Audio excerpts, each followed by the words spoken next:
Welcome back to Mostly Superheroes here in St. Louis. A very St. Louis episode coming at you. 314 day 2025 is this Friday. That's the area code, the main area code here in the 314 St. Louis area. And along with it being Pie Day, yeah, it's Pie Day. And there's a lot of fun pie things going on around town. There's also a lot of fun St. Louis themes happening. And back in the studio today, we talked about this a day last time, and I remember some fun facts about this, is local nerd, local comic book enthusiast, and friend, Martin Casas. Welcome back. Thanks for having me.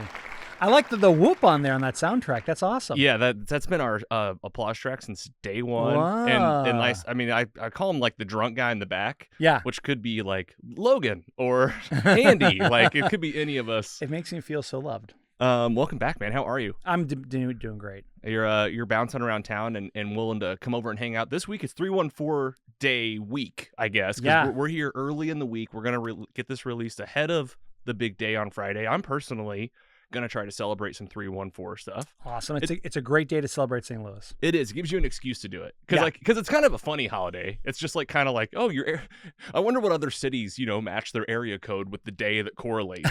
Yeah. And it's kind of a funny holiday, but it does give you an excuse. And there's a lot of folks around town doing stuff. I see St. Louis Bucket List already promoting like some Pie Day things. They'll do a list, I'm sure, for 314 Day. Our friends at Four Hands are doing a big celebration on Friday. So check out Four Hands on Instagram to see the details about their big event.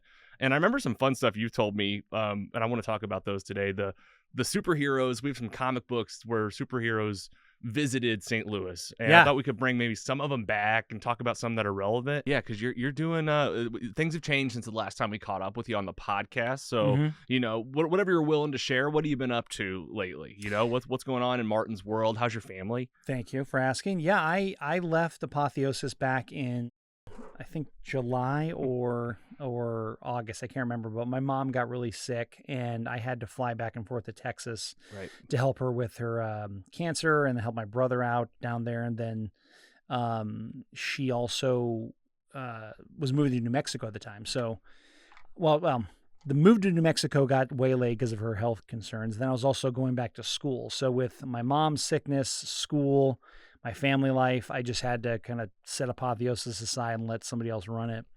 And that actually has kind of all come to an end now because my mom's cancer-free. We've got her moved to New Mexico. She's living with my brother now. I just got back 2 weeks ago. My family's like stronger than ever. We had one brother that was kind of, out of the mix. Now he's back in and now we're all talking again. And it's been a hard, emotional, but really great year because there's been so much change happening in my life, my family's life, that, I got nothing but good things to say. That's awesome, man. And that's very real life, right? Like the real life happening and then like kind of the things that shake loose once like certain things are forced to happen or things are like I think you talked about like your family relationships shifted in a good way from a lot of this stuff. And I remember you catching me up about you came out to our screen and social. You grabbed some Captain America stuff. We have a lot of posters left here. You got to take some of these. I think I gave my Frisbee to a kid in the theater, so I'm going to take one. Take these with you because these are the official gear, and it's just left over from our screen and social. And That's crazy. And then I remember you you were catching me up about your mom at the Team Jakey cornhole tournament last year. Right. Yeah. So like now we're already counting down. We're on the other side of the year now, counting down again. It's kind of weird because when you're going through and you don't know what the end is, what the end result's going to be, it's hard to work your way through it. But you're right, like things will shake itself out in the way they're supposed to. Yeah. If you focus and maintain a positive attitude about it, and things will go the way they're supposed to go. And I think that's what's happened for me. So I'm feeling pretty good. I got 2 more semesters to get my associate's degree, and then I'll go on to the next thing from there. Hell yeah, man. Well, thanks for the quick catch up. Yeah. How about some nerdy comic book St. Louis stuff for the nerds that are here? That's why I'm here, man. That's why I'm here. All right, let's do it.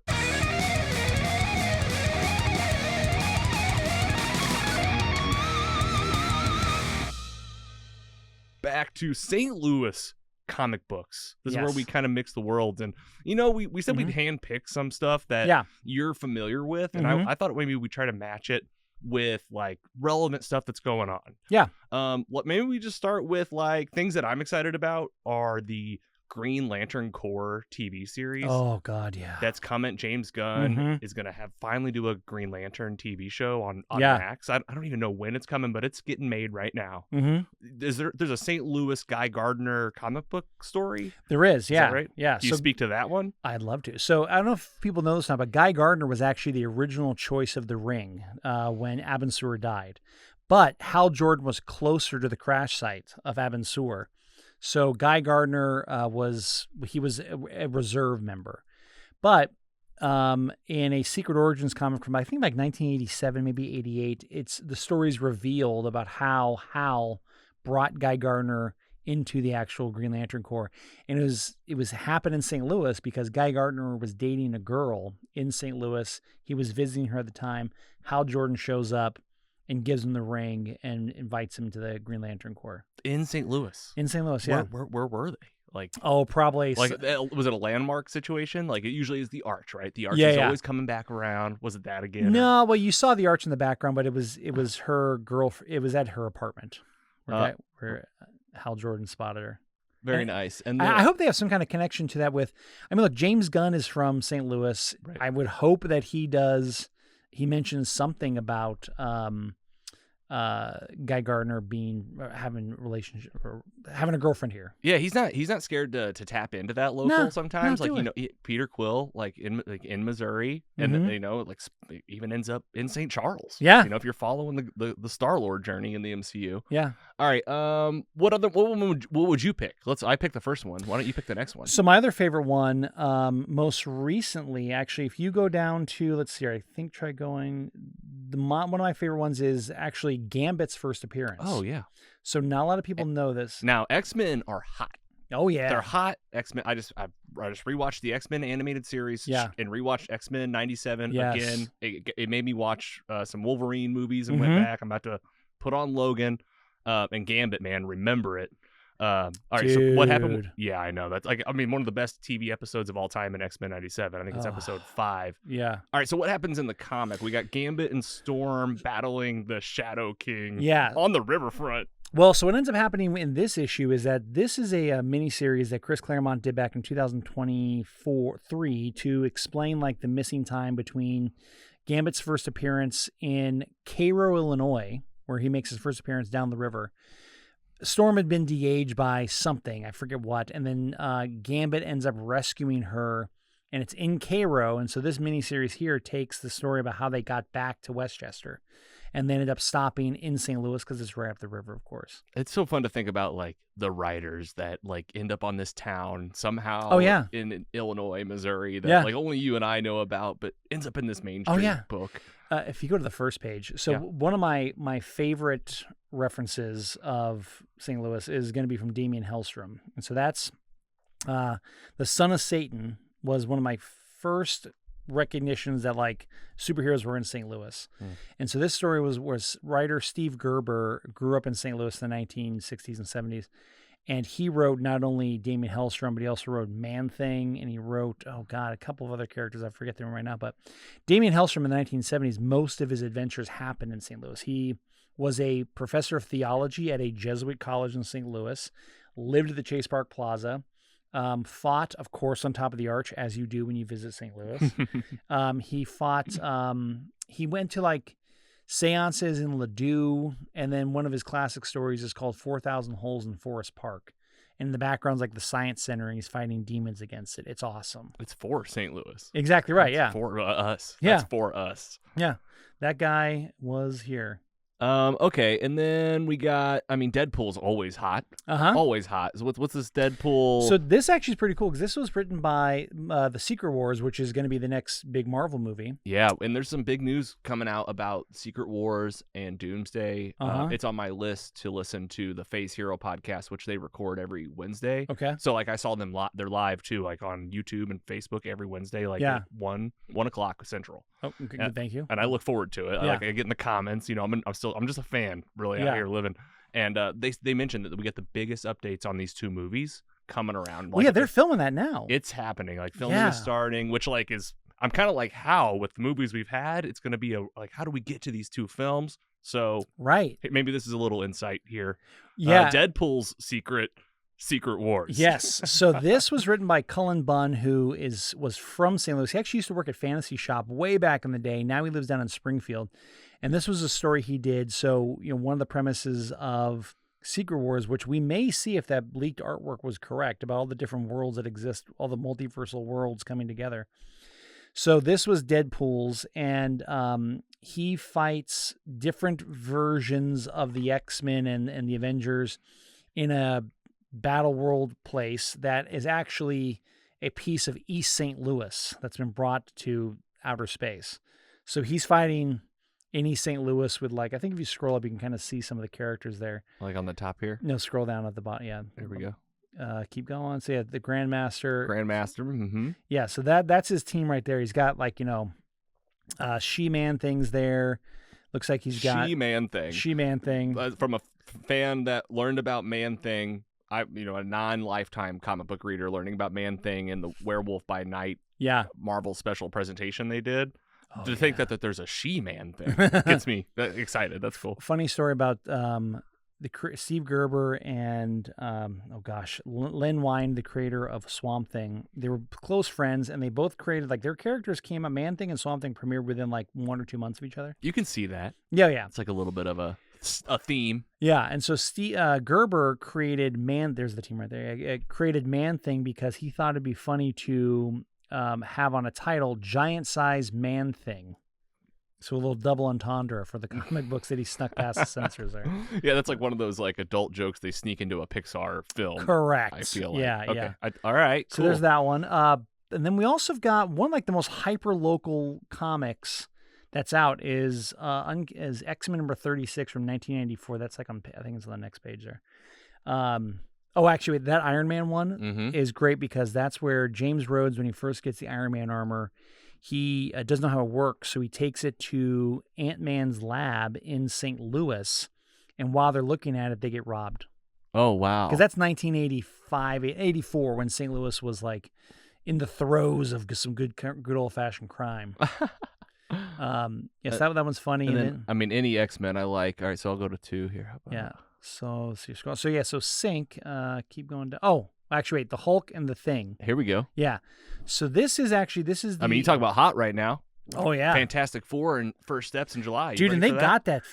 Dude, we're gonna be eating so good in July. Superman. Oh my God. Jurassic this World. Mm-hmm. Okay, so the Hulk and the Thing in St. Louis. Yeah. So scroll down. There's the picture right there. So that's like that.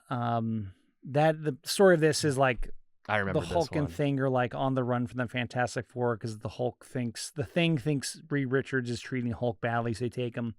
Somehow they end up on the Arch, but this is kind of looking out for each other too. Exactly. Two beasts, and I like this thicker version of the Arch that we all wish we had. Well, I like this idea that they would allow people to stick their heads out the window. Like, can you imagine how nauseating that would be, and how many dead people we'd have below? But yes, it kind of is a similar trope with, like, people drawing the Arch, is that they don't really know what it looks like, what it does. Yeah, they missed out the perspective up top. They're like, oh, it's like this. But like I said, we wish it was this wide with the elevator inside. Yeah, right.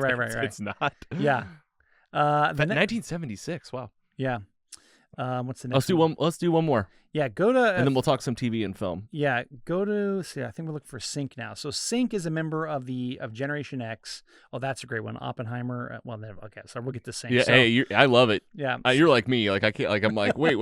So much stuff here. Shiny object. Archie went to Blueberry Hill. I mean, the Punisher. The Punisher's hey, been Daredevil here. Born Again. Uh-huh. Oh yeah. Gosh. Oh God, that's next tomorrow. Yeah, episode 3. Yeah. By the time this comes out, there'll be 3 episodes out of that show. What is it? X-Force? Is that what you're looking for? No. Next. Okay. Yeah. So it's Sync with So it's X-Men. Back Sync there returns. Yeah. Here we know go. that one right there. A St. Louis X-Man. That's a good one too, though. So that one there. Let's do this one. So this one takes place in Tower Grove East. And how I know that is because, so in this line here, if you click on that, they'll take you to like another page. But so if you scroll down from there, so this is Sync, Everett Thomas. He's a member of Generation X. This was a 4-part story they did to introduce Generation X in 1984. Part 2 is in St. Louis. And the line they give is because the first time Sync's powers is he can absorb other mutants' powers around him. So the first time he uses it's when Banshee's like flying around St. Louis because Cerebro's identified a mutant here. And he doesn't know what's happening. So he all of a sudden screams loud and blows out all the windows in his neighborhood.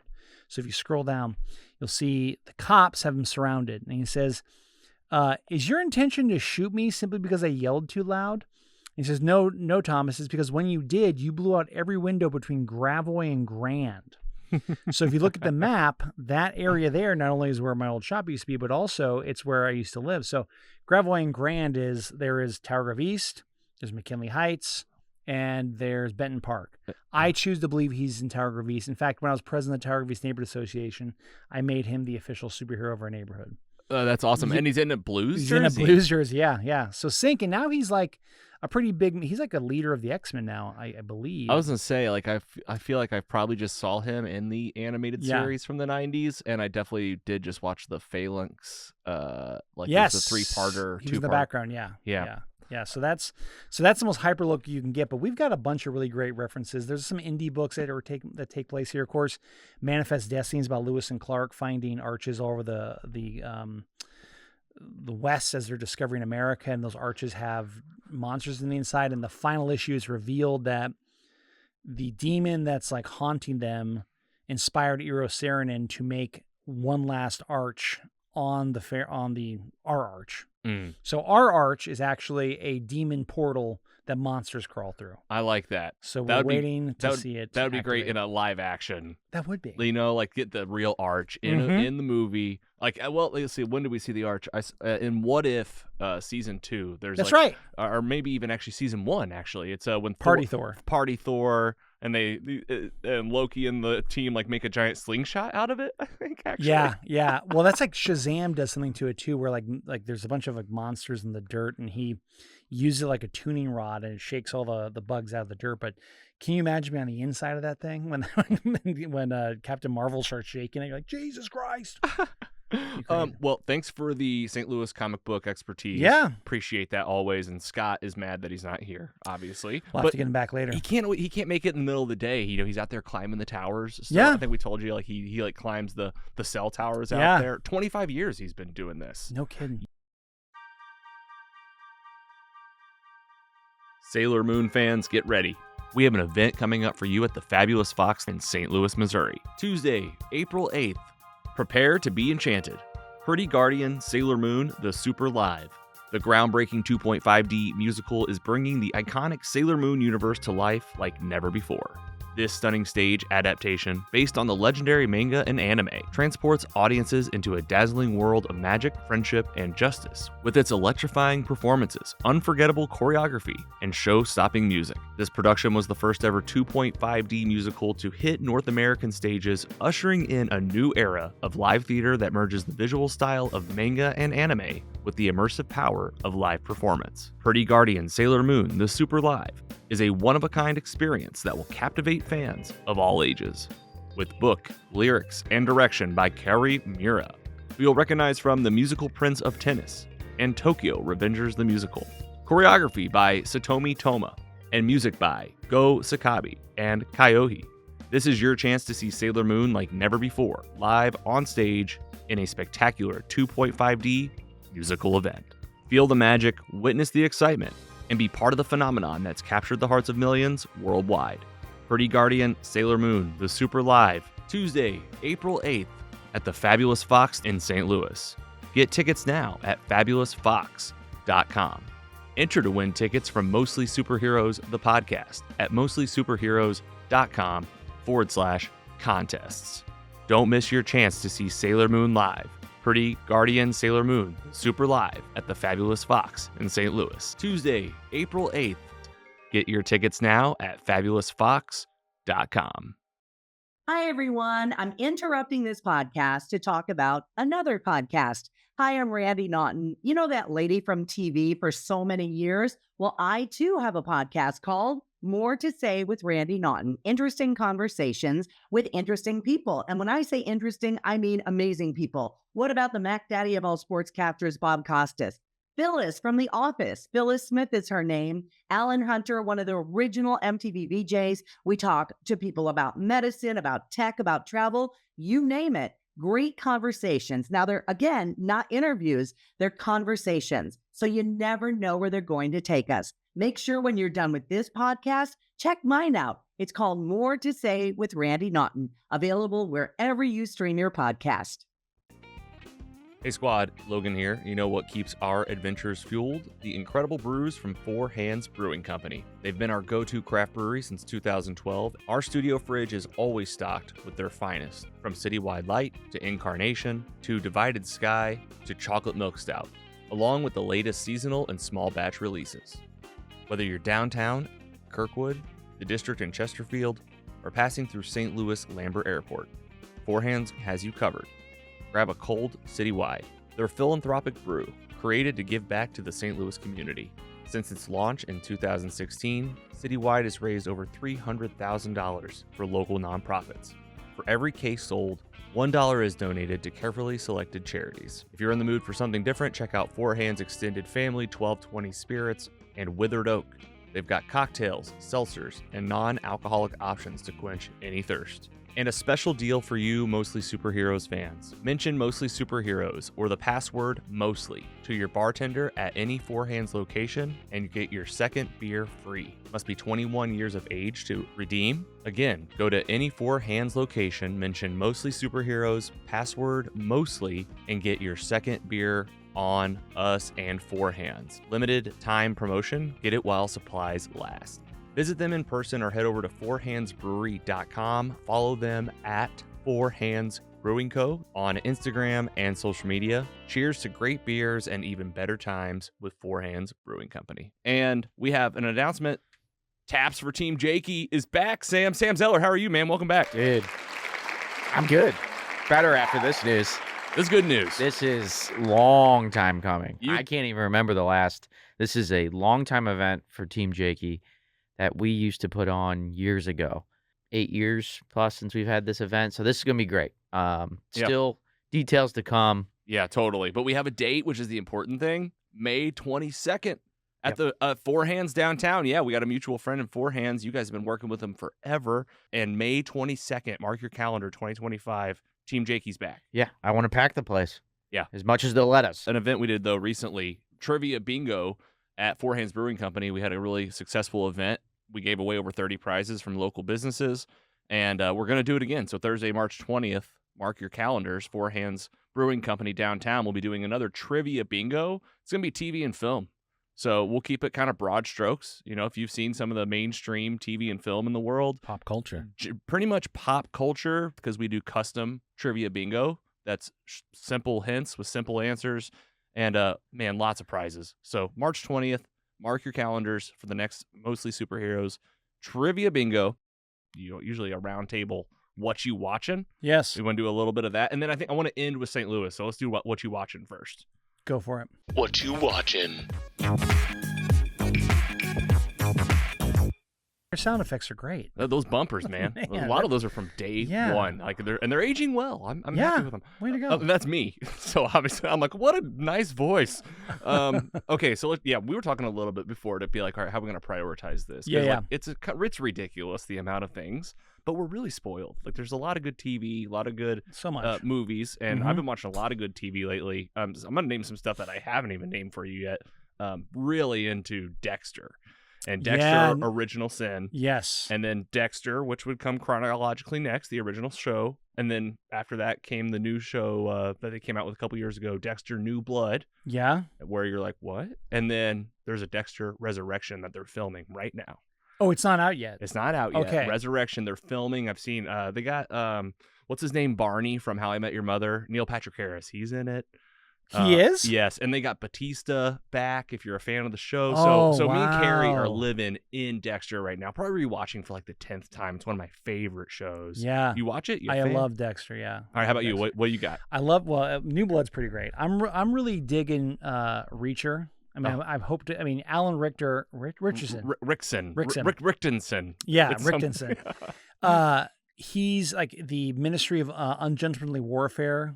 He's on like a tear. He did. Of course, he was Aquaman. He was Hawk in Smallville.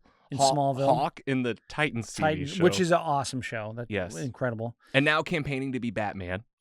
Yeah, I think like a Dark Knight Returns Batman, just or maybe actually Absolute Batman, because he's got the build He's for it. big. He could be Absolute Batman, and apparently he like revealed his voice. He revealed his Batman voice. I heard like did he? just a few days ago. I'm gonna look that up. So he's trying to make it happen. Yeah. Okay, Reacher. I've heard good things about that. I think we're both watching The White Lotus. Watching White Lotus, yeah. You pretty much put that on, and you're like, I'm on vacation. Dude, I know. I was thinking that today because I went down to Tulum a couple years ago, and I was like, this vibe, especially this season because it's in Thailand, but like feels like Tulum, and I'm like, God damn, I need to go back there. This last episode, are you caught up? Yeah. Like I want to do like it's not really a spoiler. They did like the White Lotus is the big nice hotel, and then like 3 of the rich ladies went to the neighboring hotel just to get like a change of scenery, and it was like the budget friendly. Yes. And they just like there was just what I consider like my people. You Yeah. know, I'm looking around like this would be fun. I could even go a few levels down and be send me to Margaritaville. I'll be fine. I was literally just gonna say Margaritaville. Yeah. So I like how they're doing like they're kind of mixing it up and they're on their 3rd season. What a show. I think the surprising thing about that show too is Patrick Schwarzenegger is like the son of Arnold Schwarzenegger, and you look at him and you're like, dude, there's that guy. I see What? young Who? Arnold. He's in this? Patrick Yeah, Schwarzenegger. so you know the kind of the douchey older brother? Yeah. That's Patrick Schwarzenegger. That's his son? That's his son, yeah. Wow. He plays that part perfectly. He does, yeah. And if you look at him, you're like, yeah, he's like built like Arnold Schwarzenegger. Just kind of thinner. Yeah. But he's playing like the douchebag son. Yes. Then you got like the quiet son, and I mean you got Walton Goggins. Dude, yeah. You could play a game right now. Like I went straight from that to Righteous Gemstones. Dude, did you see the prologue for that just came on last night? We watched it last night. Dude, that Bradley was Cooper. Bradley Cooper wasn't he? Did an awesome job. That was so much Yes. fun. Yeah, Baby Billy. is Yeah. coming back. Oh yeah, Baby Billy Bible bonkers. Walter Goggins also, an awesome Walton. and Walton Goggins. I do it every time. Scott corrects me like all the time. Justified, and then what was the Fallout. Yeah, that was awesome. Vice Principals. Sons of Anarchy. Was he in Star Wars? No, that was Raylan, I guess. He should Tim be. the Elephant. Yeah, He should be in every. He's a force. Yeah. What else you got? Anything else coming to mind? We're watching all sorts of stuff. Yeah, I'm watching so many reruns. Like I'm going back and watching like a lot of Rick and Morty these days. Oh, nice. I'm going back and watching a lot of the original like Marvel movies again, trying to get back to them. And I'm really trying to get through the original. So I have this theory that Superman the animated series is actually the most referential Superman story that we need to that all of the Superman story need to be based on, not Superman the movie. Yeah. You can't Superman the movie is a classic. I don't want to just own it, but it's an origin story too. It's an origin story too, but also a lot of the mythos that were in Batman the animated series have carried on to everything else. Arkham Knights, the movies.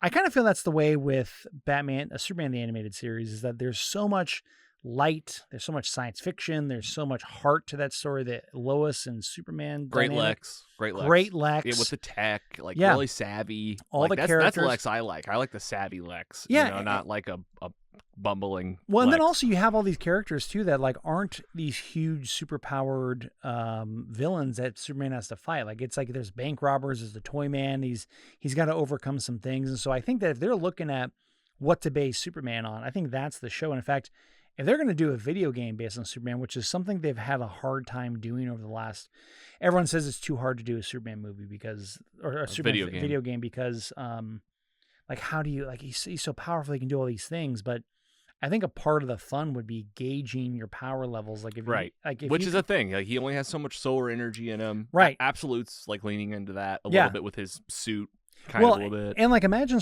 if you had toggle the trigger, you had to hold down A if you were trying to hit a robot, but then you had to just tap it if you wanted to punch a bank robber. You wouldn't want to kill the guy. I think having, to me, and I know we're off topic here, but Superman animated series. It's a good road to Superman, honestly. Yeah. So yeah, because I think that if you had a game where you had to you had to practice restraint rather than full force. If you could display Superman flying through Metropolis at full speed and the damage it would do, that'd be interesting. Yeah, you mess stuff up behind you. I think about that too, the Homelander, the boys approach, where if you you could accidentally. I always think about that when like Superman hugs his mom or something. Like it could be the last day for your mom, like just with a hug. Right. You watch Invincible? Oh yeah. And they got like the young kid in there now with the I forget, Invincible. Ollie, Yeah. Invincible, and Kid Omni-Man, I think he's called. that's what he was calling himself at first, and they convinced him just to call himself Oliver or something. Yeah. And he like hugs his mom and like all the time, and I get like legit like nervous. I'm like, he's a little kid, like he doesn't know how strong he is. So I totally get what you're saying. Did you read the comics, Invincible comics? No, but Scott is a diehard. Yeah. He has them all, and he's a diehard, so he knows where it's going. I'm watching as a fan of the show, and I mean, I sink my teeth into that show. It's a watch. Like I just tune everything out, and I'm always so excited. So on Prime if you're watching. Yeah, that book kept me interested in comics because at the time I was like, well, there's no stakes here. There's the continuity's all screwed up. Like I know what's going to happen in the stories. It's boring. I can't get through it. Invincible kept me interested because you didn't know what was going to happen. And like there's actual hardcore stakes for like when certain characters die. I'm not going to give away any spoilers. Yeah, don't, because I don't know what's going to happen. Yeah. And like I'm that casual watcher, most of the time, and I'm like, I don't know where this is going to go. But they don't pull their punches. No. The stakes are real. You can feel that edge that anything could happen, and they not only that, they push everything like farther than like any superhero stuff I've seen. Oh yeah. Like they're willing to take a storyline or an idea and really have their day with like what would happen if there was a multiverse of Invincibles, things like that. Like without giving anything away, it's just like, okay, and like you feel it. You're like, whoa, this is way bigger than I thought. And also the action, there's like no cartoon or even live action with action like that show. It's just it's like hard, but it doesn't like beat you over the head. You're just enjoying the speed of the animation and when they're flying or punching, you're like, this feels heavy. Yeah. I will tell you that going into the next episode, you're with when you mentioned blood and gore and all that, like what we're about to see with Conquest is going to be on a whole nother level. Like this is the first time he fights him. The second one is even more hardcore, but like you're correct. I mean, this show is pulling, that kind of sounds like a pun, but it really pulls no punches. Yeah. That's how it feels.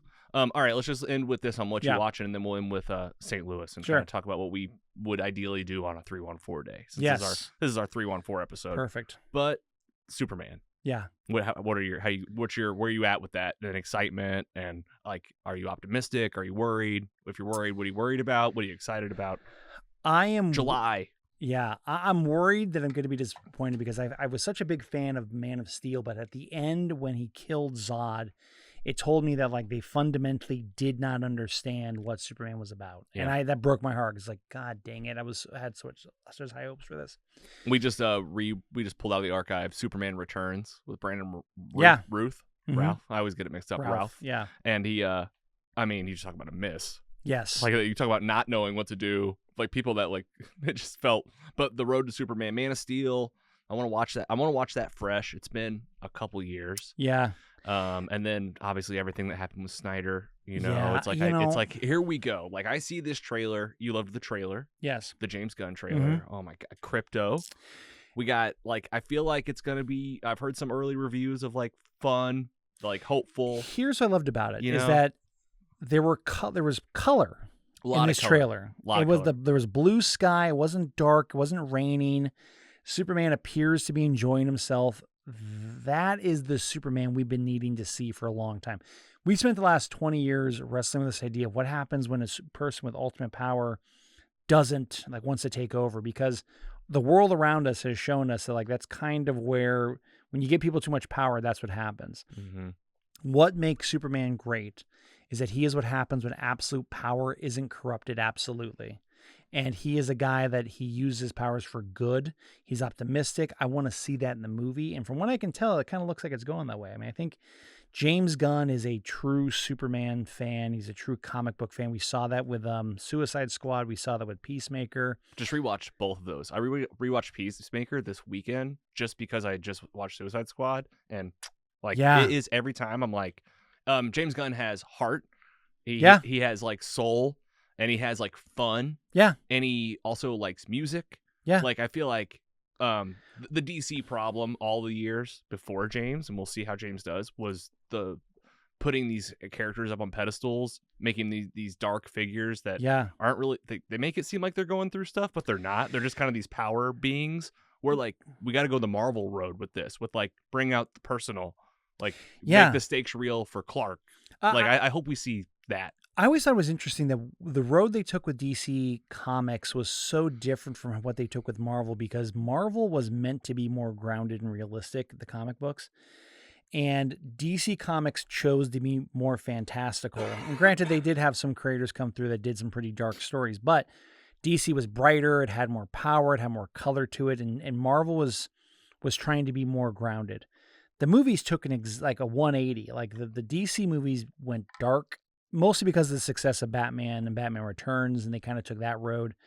And so you had these characters, these very bright characters like the Suicide Squad characters, in these very dark movies. And and even like, in Wonder Woman and in the Superman movies and Justice League, like they can't figure out a way to get him out of the darkness, because at the heart of it, they don't know what the characters are about, I felt. So I'm hoping that James Gunn does that with this movie, because I think that he's got a real understanding of who these characters are and what they should represent too, which is what I'm very excited about. Like, I'm excited to be in a new era of Superman where we expect more from our heroes and we look up to them, not afraid of them and question them. Ooh, give it up. Yeah. Get this drunk guy yelling for you again. Fair share. We call that a fair share, Martin. Yeah, July is going to be huge. Jurassic Park Rebirth. Can I talk about Jurassic Park real quick? Comment on it. Why are they still making these dinosaurs? Yeah, that's kind of where I'm at. That's why I don't mean to brush over it. Like, I love Scarlet. Same. I'm excited. Like, I will watch it that month, though. I don't know if I'll make it to the theater. Like, I have 2 other big movies that month, which we're going to be doing screen and socials for those. If you want to come out and see the movie with us, we'll be around town at the Alamo. So, what are we going to call that? It's the Barbenheimer. This is the Super 4. They're being passed around. I've heard Super some like Fantastic Man, Fantastic Super, and Jurassic too. Like, people are working in all 3 names now, and so like they're showing like memes of them battling it out. Like, personally, I think Superman will perform the best. Correct. I think he's the most household name. Yeah. And then I'm really excited to see how Fantastic Four fans turn out, because those are some old legacy Marvel fans. Yeah. And then like Pedro Pascal and what's his name from The Bear, and then also Johnny Storms from Stranger Things. Like, they've got a lot Vanessa of people. Kirby. You know, you get some people that are like gonna like, and I think there's a real chance for people to fall in love with Reed and Sue Richards here with these 2 like really shining actors. Yeah. So I think it goes Superman, Fantastic Four, Jurassic Park. Okay, so here's what I'm gonna do. I'm gonna go see each movie respectively on their own. Well, I guess which one comes out first? Superman? Actually, I think the first one is Jurassic Park. Okay. I think it's like the first week. I think it's like July 2nd, I think. Okay, well, goddamn. And then it's the 4th of July. Yeah. But, all right, so I'm gonna see Superman and Fantastic Four each on their own. But I may do another weekend, whatever they come up with the name of it. Yeah. I may go back and do a double screen of both of them. Yeah, just back to back. Yeah. That'd be a fun day. I'm going to make a shirt of that. Half Superman, half Fantastic Four shirt. We'll help you get the word out for that. Let's do that. Yeah. All right. Let's end with some St. Louis, and then we'll wrap us up.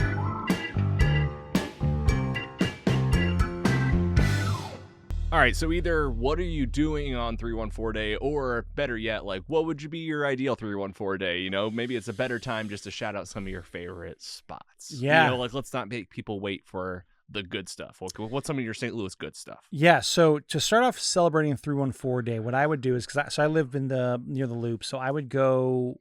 So there's a really great new restaurant called the Florentine, which is a great little bakery on Del Mar. It's right behind my house, so that's easy. They have really great egg sandwiches. I'll start off there, make my way down to Del Mar, and hit up Fitz's. Get a Fitz's root beer. That's 3 as 4 as you can get. Go across the street to Blueberry Hill, play some darts. Then I'm heading out to, let's see what's happening at the art museum for the day. So okay, over there. Head over to Forest Park. Enjoy that. Then head down to Four Hands downtown. Oh yeah. And I'm gonna get a beer there. I'm probably already there. Great. Yeah. Then I'm gonna head over to the Hill and try to find a place. I'm gonna go to Amagetti's maybe. But I gotta find a place with some toasted rabs. I don't know where that's gonna be yet. Really competitive in this town. There's some top notch T-Rabs out there. Yeah. But then what am I gonna do for barbecue? Where am I going there? Barbecue. Typically, for me, I'm either going salt and smoke for barbecue. Yep. I mean, sugar fire is always fire. Yeah, You know, yeah. it is. Mhm. But yeah, I mean, typically, I'm over on like what is it? It's Hampton or Chippewa with salt and smoke. Yeah. I always forget. So which one's on. because if I go to the hill, then I can meander down there for dinner time. Then I'm going to maybe Stellar Hog in South City. That's got some good BBQ there. I'm probably going to finish the night over at Hammerstones or maybe off Broadway. Get some music. Get some more beer. Yep. But you know what I got to do? I got to stop by Schlafly Tap Room downtown, the godfathers of the new brewery movement in St. Louis. Yeah. So maybe I'll grab some of the pretzels over there. And maybe like look across the street to the city stadium. Maybe I'll go. Is a game playing? Because if I can do a city game that night, that would be. Well, you got 314 Friday. Yeah. So I assume the match is Saturday. Yeah. Okay. Right. So, but you make a whole weekend out of it now. 314 weekend. That's what I'm thinking. 314 a week. Like Yeah. we're kind of living 314 a week right now. Hell yeah. Oh all wait, right. it is this weekend. No, it is. Yeah, they have a game on Saturday. They do have a game. The Sounders. Hey, I'm not a soccer fan. Okay. But it's a match. It is. Yeah. I'm I'm sorry. It's a No, match. Yeah. This is Soccer Town. Apparently, like I'm learning the history. Andy's got season tickets. Mm-hmm. Like they're all in. Dude, good list. You're a pro. Well, I've done this many times. You're a St. Louis pro. Yeah. Everyone on here knows a lot of my favorite spots, so I don't need to even go through my list. I like your list. That's strong. That's a good path for people. I like how you're bouncing around town. Mm-hmm. And we want to hear what you're doing for 314 days. So write us in, tag us on Instagram. Like we want to see where your hot spot is. Yeah, and also like make sure if this is a plug here, but go to STL Made. I mean, they're the guys that are setting up 314 Day. They got a whole list of things you can check out. There's a bunch of activities that people will be doing. A lot of great service projects that'll be going on that day. So find something for 314 Day. Go do it. Enjoy the city. The weather's gonna be beautiful. Yeah, it's going to be a good week. The weather is back. The snow is gone. It's 70 degrees out. All right, speaking of plugging, where do you want to plug or send people anywhere to follow you online or stay in touch with you? Anything we should be on the lookout for, or we'll just see you around town? You'll see me around town. I have an open calendar these days. I'm going back to school. I'm taking my daughter to school, picking her up from school, taking her to all of her after school things. And that is my life. So. Well, if you guys are looking for stuff to do, we got trivia, TV and film trivia bingos happen at Four Hands. We got March 20th. This is just next week. April 24th, and then we're counting down to Taps for Team Jakey, a community event. All of these are at the downtown Four Hands location. That is May 22nd, last Thursday of May. Wow. So we got a few things coming up where we're just in the community. We Four Hands is willing to let us in and do things that we like to do. Love Four Hands. So you can't really argue with it. We're having too much fun over there. So come out and see us there. Yeah, I'd love to. I mean, Four Hands, I think, made the most iconic St. Louis beer with Citywide. Citywide, I know. There's so many jokes I've gotten to know. Like I've been drinking there since the day one. That tap room downtown. Really? It's literally like right when they first opened. Did you used to work there? I was living in Soulard. Okay. So and it was really just word of mouth, and like there's a new place, and I mean I just felt I had a friend that was kind of introducing me to certain beers along the way in his fridge. He was like, "You ever had chocolate milk stout?" Yes. I'm like, "What?" Like single speed. Like, oh man, like like it was just all like. Divided Sky, like all these things that I was like, I didn't know if I liked IPAs, and like Four Hands started to convince me that I did. I'm with you with Schlafly too. Like they were like the original craft beer to me for sure. Yeah. But I didn't start spending a lot of time at a brewery until kind of Four Hands. So Same. now though, I mean they're coming up on 10 years of Citywide, like in 2026. Is that right? And then and they've raised like over $300,000 with that $1 per case they do 4 charities per year with Citywide now. Yeah. And then we're working on doing some stuff with them with being able to buy a Citywide on tap at places and do a little good. Oh, cool. It's a teaser. This is kind of a teaser announcement, but I think we're allowed to announce it at this point that starting April 1st, you're going to be able to get a Citywide at Alamo Draft House, and $1 from the proceeds goes to Team Jakey and the Stigma. Oh, way to go, man. Congratulations. First 100 patrons are going to get like a custom koozie, a free beer token. Whoa. So, and we're going to try to do like some happy hour stuff there too. So yeah, Citywide. And then the funny thing I was going to say was Citywide's so popular that a lot of people like call Four Hands the brewery Citywide. Oh, and I do work there sometimes and pour beer, and sometimes people will be like, "Give me a Four Hands," and they mean a Citywide. Huh. And you talk about the lingo of like how people know stuff, but that's just how strong of a brand that like a single beer is. Oh, yeah. It's kind of like Budweiser. You know, it's just like sure. You might know Budweiser, but someone that's not local wouldn't know Anheuser-Busch.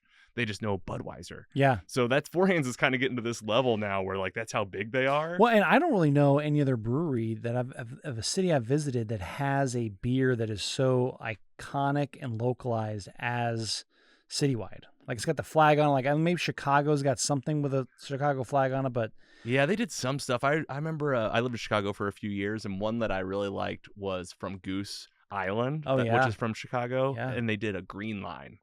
That's cool. Which was cool. You know? So like I like the city tie-in, the philanthropic idea behind it, but then also it's just a really good beer. Yeah. And then they got a lot of NA options too. Like they have an NA citywide that's available too. Oh, and it's good too. I haven't had that one yet. Yeah. It's good. Very good, yeah. Oh wait, if I could make one more plug. I love it. This is St. Louis right here. Yeah, so this is one of my other favorite breweries is Alpha Brewing Company. Yeah. And they just opened up a new tap room on Del Mar. It's a beautiful location. It's next, so look at what they got in this little circle here, or this little shopping area. They got Nixta by Ben Paramba. They got Alpha Brewing Tap Room. Then they have the Fountain on Locust, so you can get ice cream, Mexican food, and Steve's hot dogs right there. Then you've got this little awesome green grass area they put on the front. And they've got bags. They got games out there you can play. Del Mar, right? On Del Mar, yeah. Yes. It is. I spend every Sunday there. I do my homework there.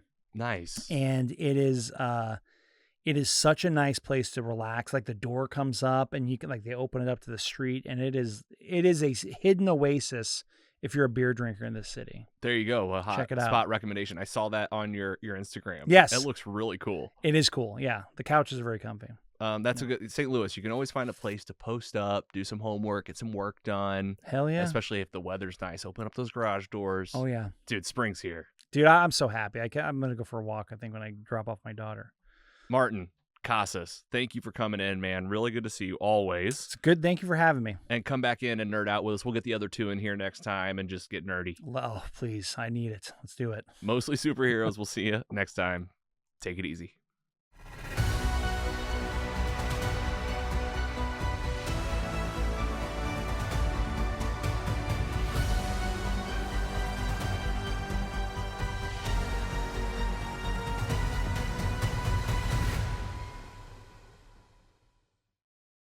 Mostly Superheroes is proud to be funded in part by our sponsors. Mostly Superheroes is funded in part by paying patrons who receive early, ad-free, and exclusive episodes. Subscribe at mostlysuperheroes.com/support. Thank you for supporting your favorite independent podcast.